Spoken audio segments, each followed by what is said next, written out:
উত্তর চব্বিশ পরগনার বাগদা ব্লকের অন্যতম শ্রেষ্ঠ দুটি দর্শনীয় সৌন্দর্য স্থান, সেটা হচ্ছে পারমদন ফরেস্ট, বিভূতিভূষণ অভয়ারণ্য। অন্যদিকে ইছামতি নদীর ওপারে আছে আমাদের নীলকুঠি, ব্রিটিশের ছেড়ে যাওয়া সেই স্তম্ভ বা ব্রিটিশের ছেড়ে যাওয়া স্মৃতিচিহ্ন। সেখানেই গড়ে উঠেছিল একটি পার্ক, আর সেই পার্কের আজ করুণ দশা। অভিভাবক পরিচর্যাহীন অবস্থায় পড়ে থাকতে দেখে নিজেরই খুব খারাপ লাগলো। তাই এ বিষয়ে একটু আমাদের যে সমস্ত অভিভাবক আছেন তারা যদি একটু হস্তক্ষেপ করেন তাহলে খুব ভালো হয়।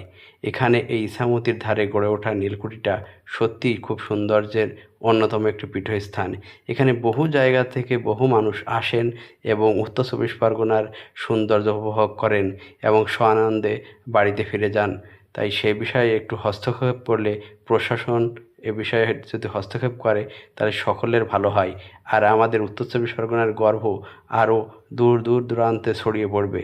আর ইছামতির সৌন্দর্যের সাথে সাথে এই নীলকুঠি সত্যি মনোমুগ্ধকর পরিবেশ। আমরা সকলে এখানে বারবার ছুটে যাই। আর নীলকুঠি সেই নীলকর সাহেবদের অত্যাচার এবং করুণ কাহিনী এখানে বর্ণিত আছে। নীলকুঠি